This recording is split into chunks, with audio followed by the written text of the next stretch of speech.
And you know what, Will? I know we're watching the show, but you know what? I'm never gonna pass up an opportunity to talk about the Cowboys, and they're losing. Dallas does it again. They lose in an opening round playoff game, and I mean, I want to say I took joy. Yes, I took great joy in watching that first half when they went up 21-0, 27-7. Will, I mean, were you giddy, man? What were you thinking when you were seeing the Cowboys get whooped? I was shocked. Shocked because while I didn't think that Dallas really had the Super Bowl team, the ability to win, I did not see them with what they had going on in the regular season just getting destroyed in their very first game at home, mind you, at home. And it was their defense that was getting shredded. Yeah. And it's like, I'm kind of like, for Cowboys fans, like, what more do y'all need to be doing? What more does Jerry Jones need to be doing?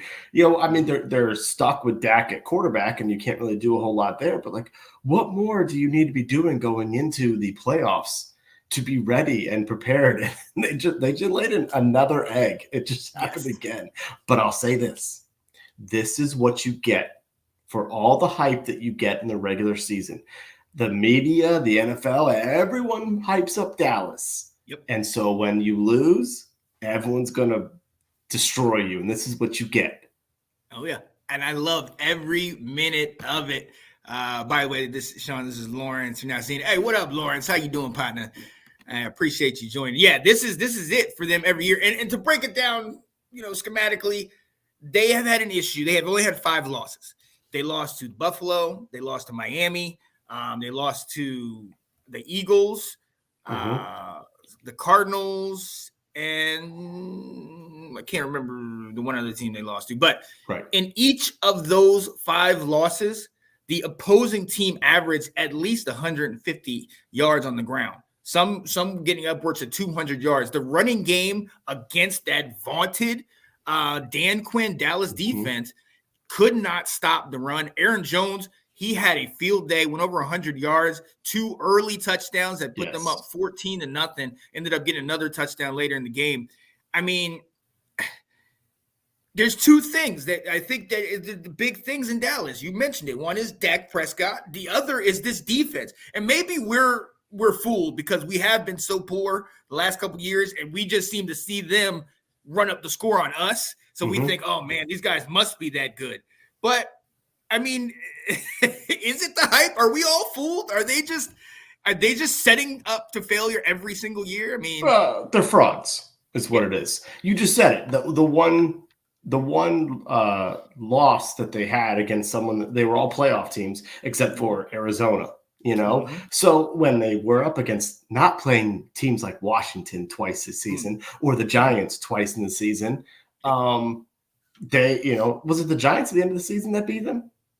No, we played at the end of the season. They beat us. Yeah, sorry. But they weren't playing a tough competition, that difficult a competition. And then now, not to say they should have gotten crushed against the Packers like they did, but they did get overhyped, But I also say this: they looked the part this season.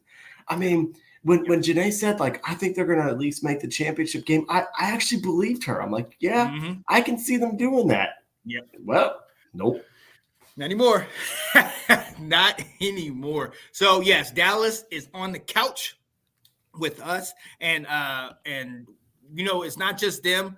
Also, the Monday night game, Philly gets stomped in Tampa 32-9.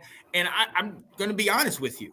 If you would have told me this at the beginning of the year, I would have had some surprise. I mean, and after week 11, I would have been like, that's not going to happen. But to be honest, in the last 7 weeks, they're 1-6. They didn't win a game in the month of December. Like, this team, I mean, you want to talk about an epic collapse. This team completely fell from grace. And look, not to dog the Buccaneers. I mean, they got a great defense. Baker Mayfield is running. He's doing it the best he can right now, and I love every minute of it. But, I mean, to lay an egg like this, if the Cowboys game was shocking, I'm just flabbergasted. I mean, the Eagles didn't show at all.